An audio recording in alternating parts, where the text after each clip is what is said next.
আমিও ছাদে এসে গেছি রোদ খেতে। ইয়াহু! এবারে মাথাটা ঘুরবে তখন। আপনাদেরও কি মাথা ঘুরে গেল? তাহলে কোনো চিন্তা করবেন না, লিফটে করে নিয়ে যাই আপনাদের ছাদে। আজকে আমাদের মস্তি দেখাবো। তো বাবুর মতো আপনারাও রেডি হয়ে যান লিফটে যাওয়ার জন্য। লিফটে দাঁড়ানোর অপেক্ষা শুধু। এই যে মেয়েটার সাথে কোনো মারপিট হবে না। ওকে শুধু গেটটা খুলে দাও, তারপরে আমি দেখে নেব। দৌড়েছে, ভুল করে নিচের দিকে যাবে ভাবছিল, তারপরে বললো না এটা তো রাস্তা না, উপরের দিকে রাস্তা। তো টুনিও দৌড়েছে পেঁই পেঁই পেঁই পেঁই করে, আর আমি গেট খুলতে পারলাম না। আমি এখনও চাবি খুলে উঠতে পারলাম না, কিন্তু ওরা বেরিয়ে গিয়ে গড়াগড়ি খেতে শুরু করে দিয়েছে। আমিও চাবি খুঁজে যে ঢুকে যাব তার আর কোনো উপায় নেই। যতক্ষণে গেছি এক পাক দৌড়ে এসে আমার কাছে আবার ধাক্কা মারে। টুল্লুবাবুর এইটাই হচ্ছে সবথেকে বড় গুণ, যেখানেই থাকুক যাকেই দেখবে ঘরের কাউকে গিয়ে ধাক্কা খাবে। আর টুনি ওখানে ওই যে উল্টা পাল্টা করে গরম নিচ্ছে। ছাদটা যেহেতু বড় তাই ওদের সুবিধা হয়, কেউ ডিস্টার্ব করা নেই, নোংরা নেই, কিছু নেই, কোনো বাধা বন্ধকতা নেই, তাই ওরা নিশ্চিন্তে হয়ে ঘুরে বেড়ায়। আর আজকে ঠান্ডাও পড়েছিল সেরকম। এত হাওয়া দিচ্ছে, এত হাওয়া দিচ্ছে, আমাদের পক্ষে দাঁড়ানো অসম্ভব, কিন্তু ওদের কোনো ব্যাপারই না। কেমন করে ঘুরে বেড়াচ্ছে একটু আপনারা দেখে নিন। মনের আনন্দে ঘুরে বেড়ায়। বড় জায়গায় এই জন্য বিড়ালদের রাখতে হয়। দুইজন দুই রকমের। টুনি ওই ভেতরে খুঁচিয়ে খুঁচিয়ে কি বের করছে ময়ূরের পায়রার পালকগুলো, আর টুল্লুবাবুর ইচ্ছে উপরে উঠবে, তাই জন্য আগে ভাগে কিছু দেখে নিচ্ছে কোথায় কি লুকানো আছে, ওকে সব বের করতে হবে। মনে হচ্ছে পেছনে গিয়ে একটা পুটুস করে দিয়ে দিই। আপনাদের কি মনে হয় পুটুস করে দেওয়া উচিত পেছনে গিয়ে পাছুতে একটা? একটু বলে যাবেন কমেন্টে। দেখতে পাইছেন আমার মেয়েকে? ওইখানে হচ্ছে মাইয়া, এক্ষুনি দৌড় মারবে, নিচে চলে যাবে।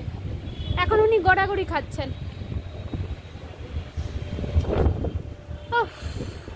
কি হাওয়া দিচ্ছে না? একবার ইয়াহু করি। Yahoo Yahoo. ছাদে এলাম, ভাবলাম রোদ খাবো। রোদের বলে হাওয়া হচ্ছে, ফুরফুরে ফুরফুরে হাওয়া। দুটো বেড়ালকে পাহারা দিতে নিয়ে এসছি আমরা তিনজন। মানে কেন? কারণ আমার ছেলেগুলো না খুব ভদ্র, এত ভদ্র এত ভদ্র। ওই যে পাঁচিলগুলো আছে না, এই যে এইখানে উঠে যায়। তিনজনে এসছি, এখানে একজন উঠে, আর ওই যে দেখতে পাচ্ছেন ওই ছাগল ছাগল ছাগল নোংরা খায়। কোথায় দেখা যাচ্ছে? হ্যাঁ, ওটা নোংরা খায়। আর নোংরা খেয়ে কি আর বলবো আমি আর বুঝে পাই না। ওকে দিয়ে নাকে মুখ দিয়ে ইয়ে করবে, ফঁ ফঁ করে জল বের করবে। ওই জন্য ওর পেছন পেছনে দৌড়ানোর জন্য আমাদেরও লাগে। তোর মা তো এত নোংরা ছিল না, তোর মা তো পরিষ্কার ছিল, জানিস? তোর মা সুন্দরী যাকে বলে। এই তোর উপরে উঠতে হবে, একেবারে সুন্দরী টিপটপ মহিলা ছিল, লাভ দেবে। হ্যাঁ, কচু করে ফেলছো। কচু কচু পড়া দেখেছিস কখনো? তোমাদের জ্বর ওইটুকুই, নাহলে কবে ঘর ছেড়ে বেরিয়ে চলে যাও। ওই পাখির পালকটা নিয়ে খেলবে দেখে এত কিছু। ছাদ ছাড়া আসা যায় না, বজ্জাত হয়ে গেছে। কেন জলের বোতলটা সরিয়ে দিতে পারিস না? কাজকর্ম কিছু শেখায়নি তোকে তোর মা?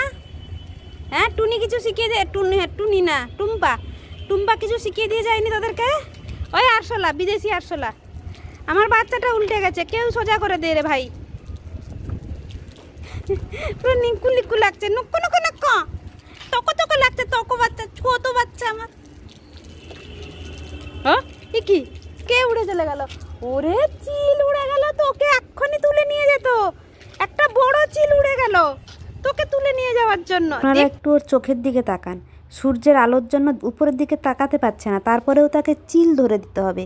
ছোটোবেলায় যখন ফ্লু হয়েছিল 3 মাস বয়সে নিয়ে এসেছিলাম রোদ খাওয়ানোর জন্য, চিলের ভয়ে আর নিয়ে আসিনি, নিচে নিয়ে চলে যেতাম।